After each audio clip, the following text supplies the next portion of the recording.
சொர்க்கவாசல் என்ற படத்தை அறிஞர் அண்ணா அவர்கள் வாசனை பண்ணார். சொர்க்கவாசல் படம், அந்த படத்துக்கு வந்து காஸ்டியூம் டிசைனரா இருந்தவர் தான் ஜி.என். வேலுமணி அவர்கள். காஸ்டியூம் டிசைனரா இருந்தவர்.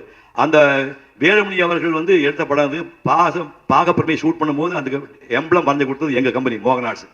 அதுக்கப்புறம் அதை முடிச்சாரு, பணத்தோட்டம் பண்ணாரு, படகோட்டி பண்ணாரு, குடியிருந்த கோயில் பண்ணாரு. 1960களிலே ராஜ்குமார் என்ற ஒரு படம், ஷம்மி கபூர் சாதான் நடித்த படம். அந்த படம் கே சங்கர் டைரக்ட் பண்ணுது. அந்த காலத்துல 60 லட்சம், இப்ப 100 கோடி செலவுல ஒரு படத்தை இந்தியில எடுத்து அந்த படம் வந்து டோட்டலா வந்து பிளாப் ஆகி போன போது தெருவுக்கு வந்து எடுத்துட்டான்.